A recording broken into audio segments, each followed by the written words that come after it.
I can still feel the cold tile against my cheek, the metallic tang of blood in my mouth, and the distant mocking sound of wedding music. Just hours before, I was told to hold it in while in labor, locked in a bathroom, and my head slammed against the wall by my mother-in-law. This is the story of how my life and my marriage shattered into a million pieces on what should have been a joyful family day. Hi, I'm Sarah Mitchell, and this is the raw, brutal truth of how I learned that love doesn't always conquer toxicity, and sometimes, family ties are the very things that try to choke the life out of you. Looking back, the warning signs were flashing like a strobe light, but I, naive and hopeful, kept trying to believe in the best of people. Especially Marcus. The morning of Marcus's sister Jennifer's wedding, I was 32 weeks pregnant with our daughter Emma. My doctor had already flagged me as high-risk small frame baby measuring small. Her exact words were, "Take it easy, Sarah, and if you feel anything concerning, leave immediately." I tried to convey my unease to Marcus, my worry about attending a high-stress event so close to my due date. He just shrugged, barely glancing up from his phone.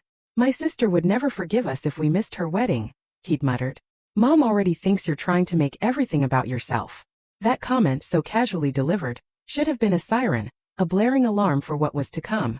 Patricia Reynolds, my mother-in-law, had made her disdain for me clear from the moment Marcus proposed.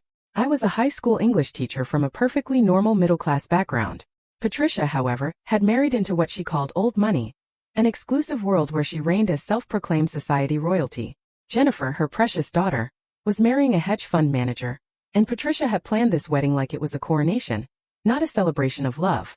The venue, the Grandview Estate, cost more than my annual salary to book. Marcus had insisted we arrive early because, of course, his mother needed him for last-minute details. I crammed myself into a $300 maternity dress, a direct result of Patricia's pointed comments about me embarrassing the family with my appearance. When we pulled up to the estate at noon, a dull ache was already throbbing in my lower back. I'd been having Braxton Hicks for weeks, so I tried to dismiss it to keep calm. But then Marcus spotted his mother, waving frantically from the entrance, and he was out of the car in a flash. "Marcus, can you help me?"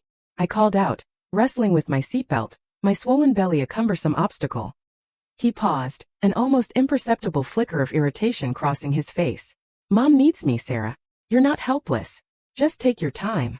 And then he jogged toward her, leaving me to struggle alone. I watched as Patricia enveloped him in a dramatic hug, as if he'd returned from war instead of a 20-minute drive. They vanished inside, and I stood there in the vast empty parking lot, one hand pressed to my aching back, feeling utterly terrifyingly alone in a marriage that had promised connection. The next 2 hours were a blur of Patricia barking orders and Jennifer holding court in the bridal suite, radiating an oblivious joy that now feels deeply ironic. I found a quiet corner in the family waiting room, trying to stay out of sight, trying to breathe through the pain that was intensifying with each passing minute.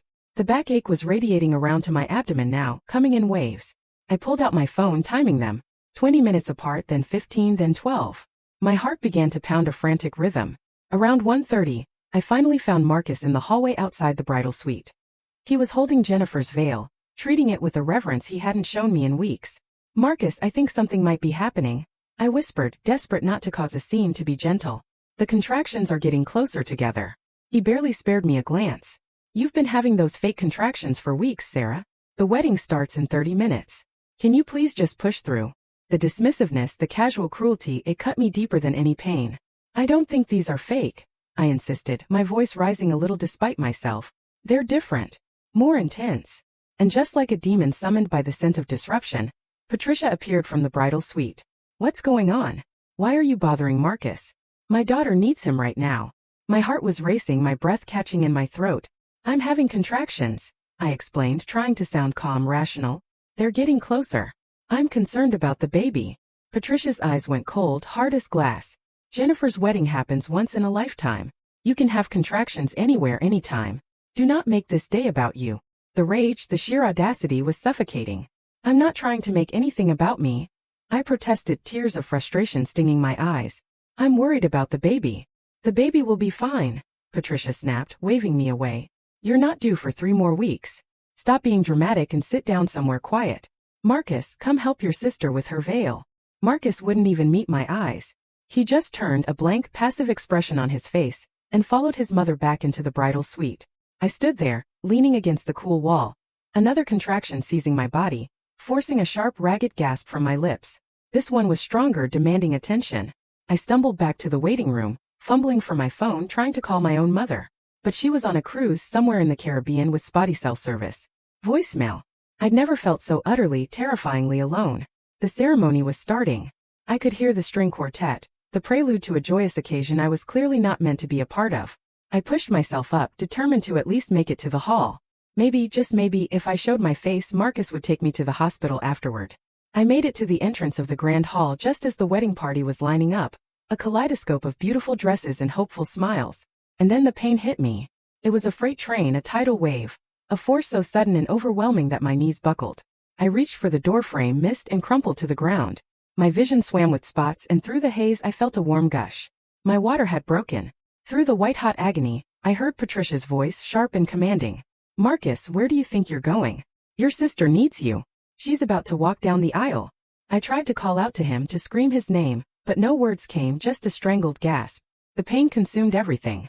I saw him pause, turn slightly towards me, his gaze flickering. Then he looked at his mother. She shook her head, a firm, decisive motion. And Marcus, my husband, the father of my child, turned his back and walked away. The wedding party proceeded down the aisle, a parade of indifference. I could hear the music, the rustle of Jennifer's gown, the murmur of guests wondering about the commotion, and then hands, Patricia's hands, dragging me across the cold marble floor, away from the celebration, into a dark hallway. The next thing I remembered was waking up. In a bathroom. The fluorescent lights overhead were blinding, stark against the porcelain. For a disoriented moment, I didn't know where I was, how I'd gotten there. My head throbbed, a dull, insistent ache, and when I touched my temple, my fingers came away sticky with blood. Patricia stood over me, her face a mask of twisted fury. Do not create any drama, she hissed, her voice cutting through the fog.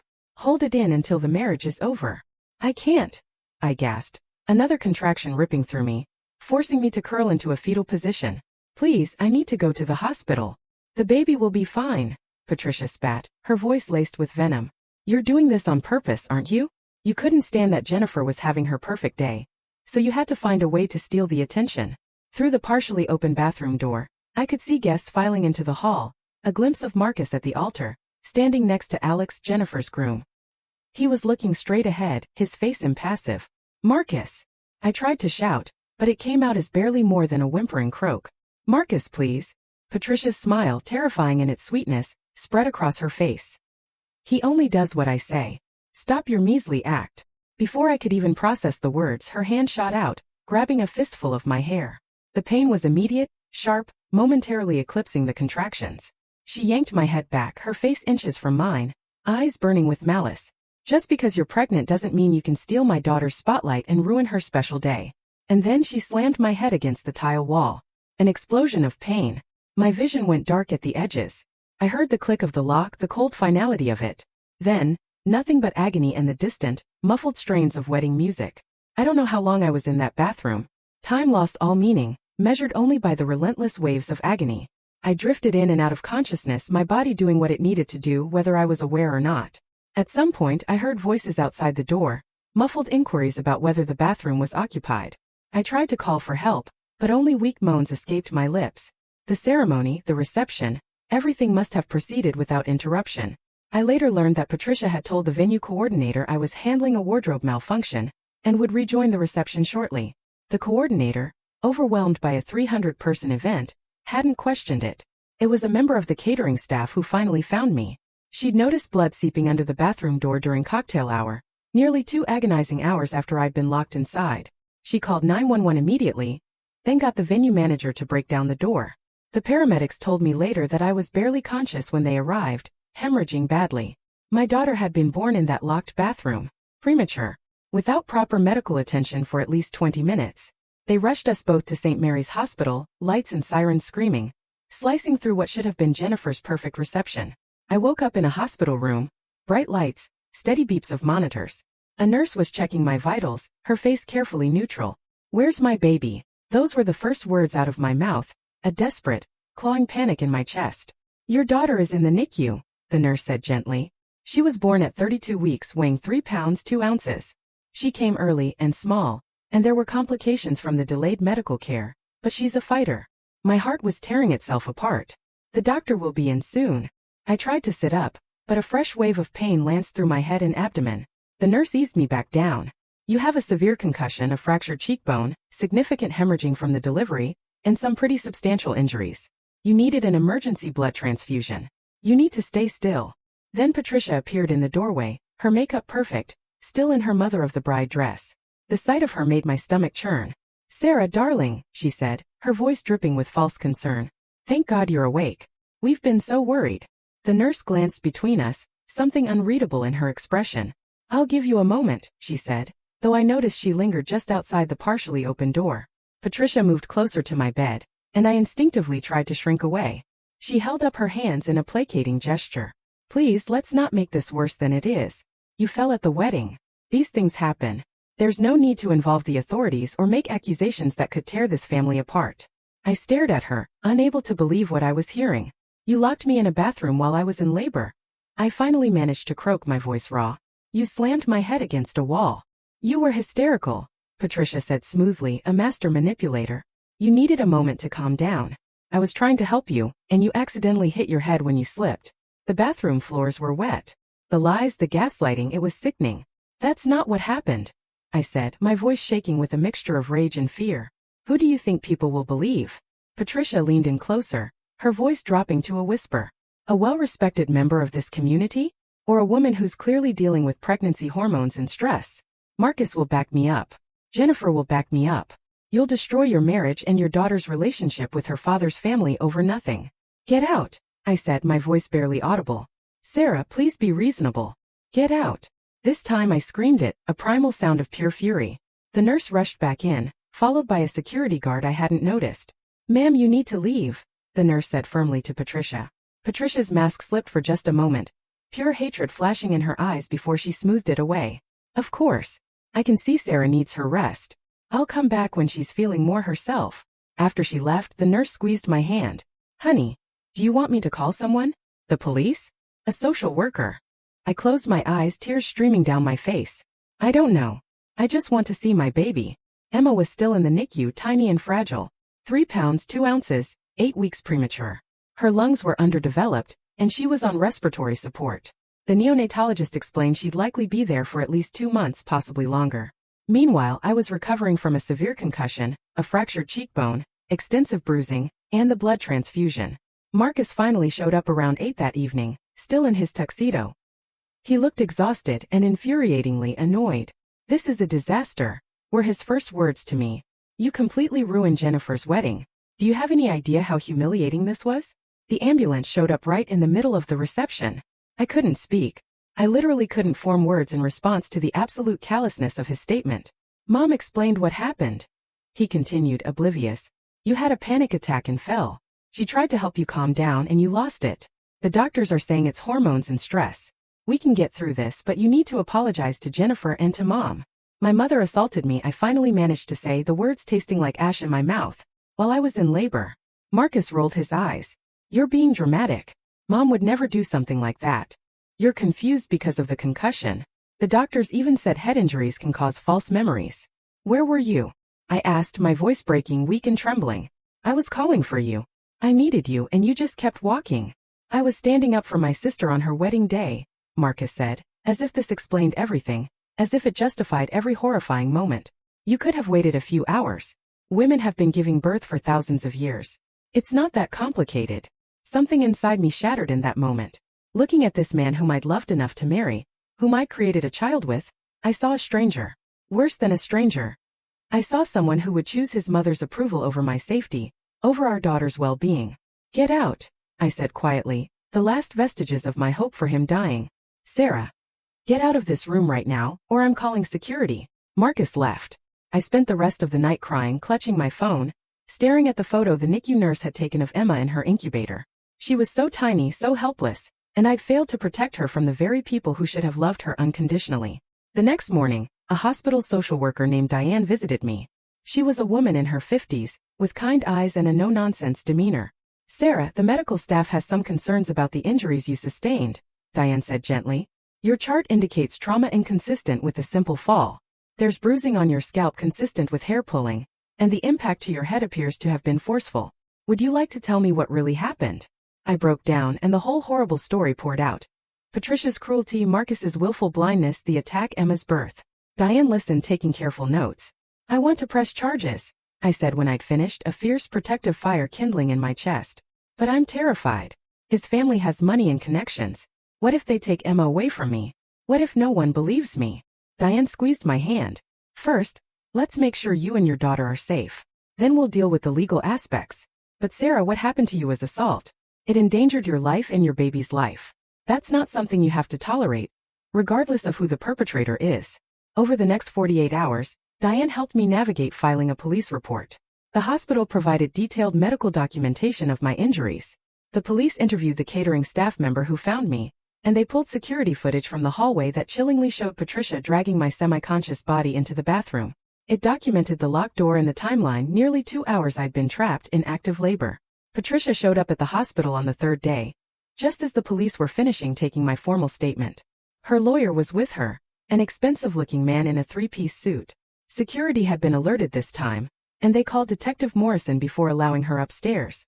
Patricia's face was calm, composed, the perfect picture of a concerned mother-in-law visiting her son's wife after a tragic accident. Sarah, honey, we need to talk about this misunderstanding, Patricia began, her voice falsely sweet, but I held up my hand.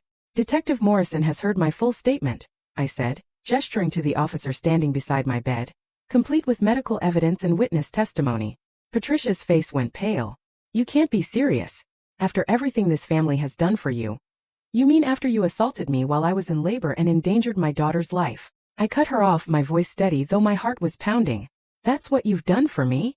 This is absurd. Patricia's lawyer interjected. My client was attempting to help Mrs. Reynolds during a medical emergency. The security footage shows your client dragging my semi-conscious body into a bathroom and locking the door, Detective Morrison said evenly. The medical evidence supports severe assault. The victim was in active labor and trapped without medical care for nearly 2 hours, resulting in a premature birth with complications. We have the catering staff member who found the victim and called 911. This goes far beyond any claim of trying to help during a medical emergency. Patricia's composure cracked. You ungrateful little. Mrs. Reynolds, I'd advise you to stop talking, her lawyer said sharply. She's trying to destroy my family. Patricia shrieked, her voice rising. Over nothing? Over her own clumsiness and hysteria. Your daughter-in-law nearly died, Detective Morrison said coldly. Your granddaughter was born premature and remains in intensive care. This is far from nothing. I watched Patricia's face cycle through emotions. Rage, fear, disbelief, and then a chilling calculation. How much? She asked suddenly, turning to me. How much do you want to make this go away? 50,000? 100,000? I don't want your money, I said quietly, firmly. I want you to face consequences for what you did. You're making a mistake. Patricia spat. Marcus will divorce you. You'll lose everything. I will make sure you never see Emma without supervision. I will drag your name through every court in this state. Actually, a new voice said from the doorway. You won't. My mother stood there, having cut her cruise short the moment she'd been able to get cell service and heard my frantic voicemails. Behind her was a woman in a sharp blazer carrying a briefcase. This is Rebecca Walsh, my mother said, moving to my bedside, a fierce protective energy radiating from her. She's a family law attorney, a former prosecutor, and an old college friend of mine. She's agreed to represent Sarah. Rebecca stepped forward, handing Patricia's lawyer a document. This is a restraining order petition we'll be filing this afternoon. My client is also initiating divorce proceedings against Mr. Marcus Reynolds on grounds of abandonment, neglect, and enabling abuse. He'll be served papers within 72 hours. Additionally, we have documented evidence of long-term emotional abuse in text messages, emails, and witness statements from friends and coworkers. We'll be seeking sole legal and physical custody of the minor child. Patricia's lawyer skimmed the document, his face growing more troubled with each page. He leaned over and whispered something to Patricia, whose face drained of all color. You can't do this, Patricia whispered, her voice cracking, her facade finally crumbling. Marcus loves you. Emma needs her father. Emma needs to be safe, I said firmly, my voice unwavering. And Marcus made his choice when he walked away from me at that wedding. When he took your side over mine, even when I was lying in a hospital bed. When he told me to apologize to you for being assaulted. The district attorney's office has been briefed on the case, Detective Morrison added. Mrs. Patricia Reynolds, I'm placing you under arrest for aggravated assault causing bodily harm, child endangerment, and unlawful imprisonment. The transformation on Patricia's face was something I'll never forget. The mask of respectability and superiority completely shattered, revealing pure, impotent rage beneath.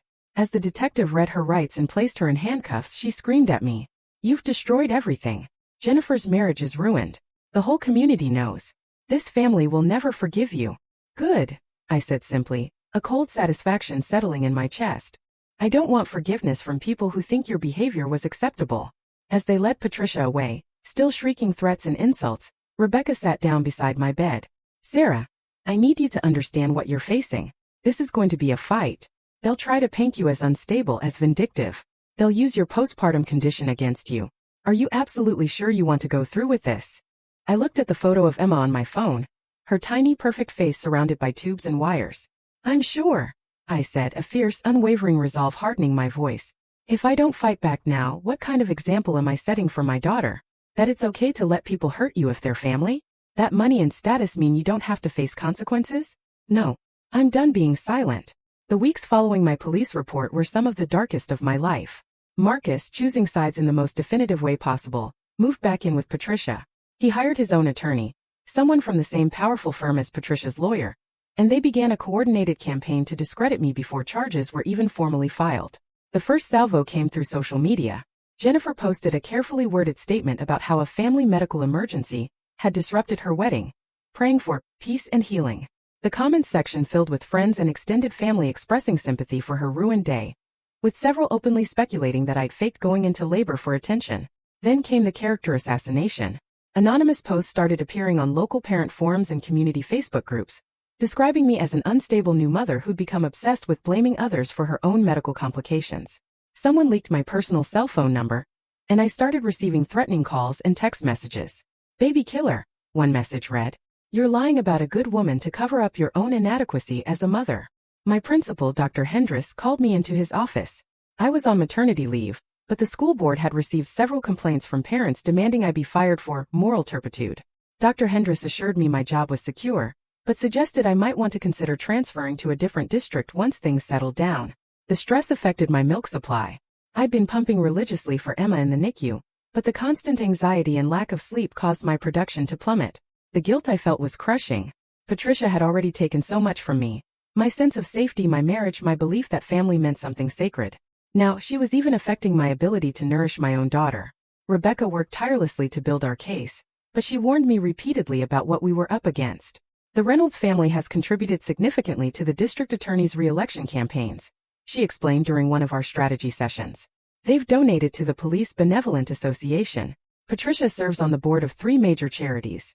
We need our evidence to be absolutely ironclad, because there will be pressure to make this go away quietly. The district attorney herself, Catherine Chan, met with me personally. She was in her 40s, impeccably dressed, her expression giving nothing away. "I'm going to be blunt with you, Sarah," Catherine said, sitting across from me in her office. "This case is going to be brutal. Defense attorneys will attack every aspect of your character. They'll suggest postpartum psychosis, false memories from your concussion, attention-seeking behavior. They'll paint you as a woman trying to destroy a respected family because your marriage failed. Are you prepared for that?" I looked at Emma's photo on my phone taken that morning in the NICU. She'd been gaining weight steadily, and the doctors were optimistic about her coming home soon. "My daughter almost died because of what Patricia did," I said, meeting Catherine's gaze evenly. "I almost died. If I don't fight this, what message does that send? That it's okay to assault someone as long as you're wealthy and well-connected?" Catherine studied me for a long moment, then nodded. "Okay, I'm filing charges. But I need you to understand. This is going to get worse before it gets better." She wasn't exaggerating. Once the formal charges were announced, the media coverage exploded. Local news stations camped outside my apartment building. Patricia's PR team worked overtime, releasing statements about her shock and devastation at being accused of such heinous acts, portraying her as a devoted mother and grandmother who'd merely been trying to help during a chaotic situation. Marcus gave an interview to the local newspaper, tears streaming down his face as he talked about how the stress of new parenthood had changed me, how I had become paranoid and accusatory toward his family. He never mentioned walking away from me at the wedding. He never mentioned telling me to apologize to my attacker. My mother became my lifeline during those weeks. She retired early from her job as a nurse practitioner and devoted herself full-time to helping me survive.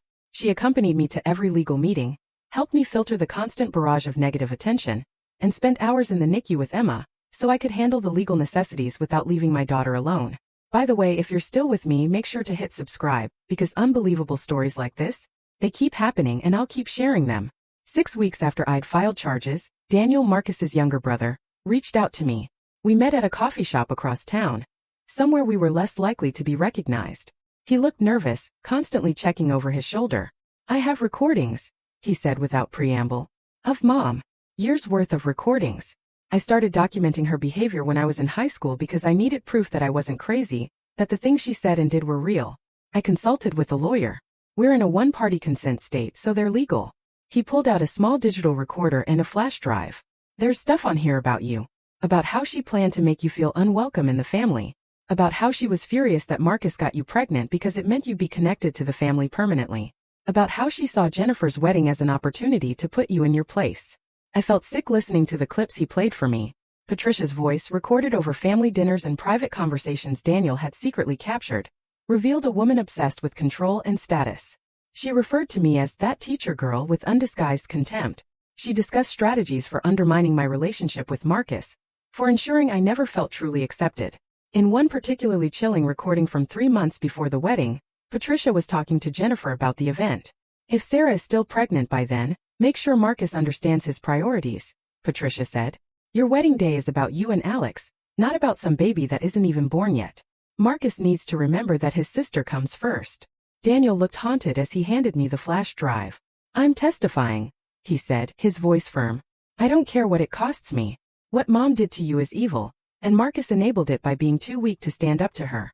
Emma deserves better than to grow up around that toxicity. Rebecca nearly cried when I gave her the recordings. This is exactly what we needed, she whispered.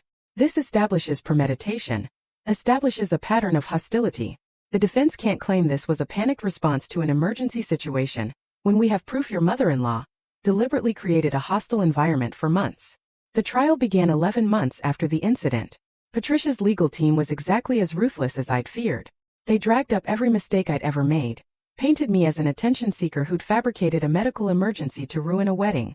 They brought in expert witnesses who testified about how concussions could create false memories. They had Jennifer on the stand, tearfully recounting how her perfect day had been destroyed and how the ambulances arriving had traumatized her guests. But Rebecca was relentless. She presented the security footage, enhanced and crystal clear, showing the exact sequence of events. She had the catering staff member testify about finding me unconscious in a pool of blood. She brought in my obstetrician, who explained in clinical detail how dangerous Patricia's actions had been. How locking a woman in active premature labor without medical care could have easily resulted in death for both mother and child.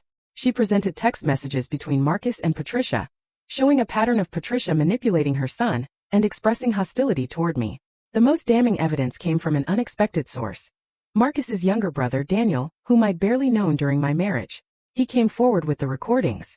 The courtroom went silent as Patricia's voice filled the space, dripping with contempt as she discussed ways to undermine my marriage. When the recording of her discussing the wedding came on, her words about making sure Marcus knew his priorities, I saw the judge's expression harden. The jury deliberated for 9 hours. Patricia was found guilty of aggravated assault causing bodily harm, child endangerment, and unlawful imprisonment. She was sentenced to 4 years in prison, with a possibility of parole after serving half her sentence. The judge was particularly harsh in his sentencing remarks, noting that Patricia had shown no remorse and had attempted to use her wealth and status to evade responsibility for actions that could have resulted in 2 deaths. The divorce proceedings had been running parallel to the criminal trial, stretching over those same 11 months. Marcus had tried to fight for custody, but Rebecca demolished him in court. The security footage of him walking away while I collapsed, the text messages showing his mother's influence over him, his own words telling me to apologize to my attacker. It all painted a devastating picture of a man unfit for primary custody. In the custody hearings, Marcus sat at the defense table looking like a grieving widower, all sad eyes and slumped shoulders. His testimony was a masterclass in manipulation. Sarah was a wonderful person before the pregnancy, he said, his voice breaking at all the right moments. But something changed. She became paranoid, convinced that my family was against her. She isolated herself, pushed away everyone who tried to help. When Emma was born, I was terrified that her mental state would affect our daughter's well-being. Richard Petton, his attorney, even brought in a psychologist who, having never met me, was willing to testify that I exhibited signs of postpartum psychosis and delusional thinking, presenting my police report as proof that I'd created an elaborate fantasy to explain away a simple fall. When it was my turn to testify, Rebecca walked me through every detail of my relationship with Marcus's family. The constant criticism, the deliberate exclusion, the cutting remarks disguised as concern. I described the wedding day in clinical detail, keeping my voice steady even when discussing the assault. Then Rebecca played Daniel's recordings. The courtroom fell silent as Patricia's voice, brimming with malice, echoed through the space. I watched the judge's expression. It was chilling. "Mr. Reynolds," the judge said, addressing Marcus directly, "were you aware of your mother's hostility toward your wife?" Marcus stammered. I knew they didn't always get along, but..." "Yes or no, Mr. Reynolds?" "Yes," Marcus finally admitted. "But I thought if Sarah just tried harder to fit in." "You thought your pregnant wife should try harder to accommodate a woman who openly discussed strategies for making her feel unwelcome in the family?" The judge's tone was ice. "And on your sister's wedding day, when your wife collapsed, you continued into the ceremony. Is that correct? The wedding was important. More important than your wife and unborn child?" The judge cut him off. "I've reviewed the security footage, Mr. Reynolds. You looked directly at your wife on the ground and kept walking when your mother told you to. That's not the action of a man concerned about his family's well-being." Richard Peton tried to redirect, arguing Marcus had been in shock, that he trusted his mother to handle the situation, but the damage was done. The judge saw right through the performance. Rebecca then called witnesses I hadn't known would testify. Colleagues from my school spoke about my dedication, how I'd never shown signs of instability. My obstetrician testified that my pregnancy had been completely normal. Friends described how Marcus had gradually isolated me from my support network at Patricia's urging. But the most damning testimony came from Jennifer's now ex-husband, Alex. He'd left Jennifer 3 months after the wedding, and apparently, he had things to say. "Patricia Reynolds runs that family like a cult," Alex testified. "Everyone does what she says, thinks what she wants them to think. When I found out what she'd done to Sarah, I asked Jennifer how she could defend her mother's actions. She told me that Sarah should have known better than to steal Jennifer's spotlight. Those were her exact words, as if going into premature labor was something Sarah had chosen to do maliciously." Alex described how Patricia had bragged to him privately about teaching that girl a lesson, and how Marcus had called his mother immediately after leaving the hospital, concerned not about Sarah and Emma's health, but about damage control for the family's reputation. The judge took less than 48 hours to make her decision. I was granted sole legal and physical custody. Marcus received supervised visitation every other weekend, at his own expense. The judge's written opinion included scathing remarks about Marcus's failure to protect his vulnerable wife and child, and his continued allegiance to a woman who committed violent acts against his family. Richard Peton filed appeals, of course. The Reynolds family had money to burn, but each appeal was denied. The evidence was too strong, the pattern of abuse too clear. The financial settlement took longer to hammer out. Marcus wanted to minimize child support, arguing that I was capable of supporting myself on my teaching salary. Rebecca countered with evidence of my medical bills, Emma's ongoing NICU expenses, and the therapy costs I was incurring to deal with PTSD from the assault. We settled on an amount that was far less than the Reynolds family could afford, but more than sufficient to ensure Emma had everything she needed. Marcus also had to maintain a life insurance policy with Emma, as the beneficiary, and contribute to a college fund. His visitation remained supervised at his expense. The worst part of the divorce wasn't the legal battles. It was watching Marcus gradually realize what he'd lost. During one supervised visitation exchange about 6 months after the divorce was finalized, he tried to talk to me. A court-appointed supervisor was present, ensuring Emma's safety. "I've been in therapy," he said quietly, his voice hollow, "trying to understand how I let things get so bad. My therapist says I've been enmeshed with my mother since childhood, that I never learned to differentiate my own wants and needs from hers." I looked at him, feeling nothing but a profound emptiness. "That's good, Marcus. Self-awareness is important, but it doesn't change what you did. It doesn't bring back the moments you missed of Emma's first weeks, because you chose to support your mother instead of visiting your daughter. It doesn't erase the fact that you told me to apologize to the woman who assaulted me." "I know," he said, tears finally welling in his eyes. "I know I can never fix this, but I want you to know that I see it now. I see how toxic my family was, how I failed you and Emma. I'm trying to be better. Be better for Emma," I told him, my voice firm. "That's all I care about now. Be the father she deserves, even if it's only for a few hours every other weekend." Jennifer's marriage fell apart 6 months after the trial. Apparently, Alex hadn't been thrilled to learn that his mother-in-law was a violent criminal who'd nearly killed her daughter-in-law, and Jennifer's refusal to acknowledge her mother's wrongdoing created an irreparable rift. Jennifer blamed me publicly, posting long angry screeds on social media about how I destroyed her family. I never responded. I was too busy rebuilding my life. Emma thrived. She spent nearly 3 months in the NICU, slowly gaining weight and strength as her underdeveloped lungs matured. She came home small, but healthy and incredibly determined. She's 3.5 years old now, brilliant and beautiful, with her father's dark hair and what I hope is my resilience. She'll never remember the circumstances of her birth, and I've vowed to raise her in an environment free from the toxicity that defined my marriage. My mother moved closer after Emma came home, and between her unwavering help and my own fierce determination, I've built a stable, peaceful life. I still teach English at the same high school, where my colleagues rallied around me during the trial. I've been in therapy to process the trauma, and slowly I'm learning to trust again. Marcus pays child support but rarely exercises his visitation rights. The last time I saw him was 8 months ago, when he came to pick up Emma for his scheduled supervised weekend. He looked older, defeated. Patricia's imprisonment had apparently forced him to confront some uncomfortable truths about his family and his own complicity in their dysfunction. "I should have believed you," he said quietly, the court-appointed supervisor standing nearby. "I should have protected you." "Yes," I agreed simply. "You should have." He looked at me then, hope in his eyes. "Can we ever?" "No," I interrupted gently but firmly. "We can't. You made your choices, Marcus. I'm not angry anymore, but I'll never forget walking into that wedding venue 32 weeks pregnant and having you walk away from me when I needed you most. I'll never forget you telling me to apologize to the woman who assaulted me. Emma will have a relationship with you if that's what she wants when she's older. But you and I are done." He nodded, accepting it, and left with the supervisor to take Emma for the weekend. I stood in the parking lot of the supervised visitation center, watching them go, and felt nothing but profound relief. The love I'd once felt for Marcus had died in that bathroom at his sister's wedding, beaten out of me by his mother's fists and his own unforgivable indifference. Patricia was released on parole 8 months ago after serving 2 years of her 4-year sentence. The conditions of her parole include no contact with me or Emma, mandatory anger management therapy, and regular check-ins with a parole officer. I heard through Daniel that she's living in a small apartment, a far cry from the mansion she'd once presided over like a queen. Jennifer won't speak to her, still blaming Patricia for the destruction of her marriage to Alex. Marcus visits Patricia occasionally, though Daniel says those visits are strained and uncomfortable, filled with an awkward silence that speaks volumes. I don't take any pleasure in Patricia's downfall. I'm not vindictive enough to celebrate another person's suffering, even someone who hurt me so deeply.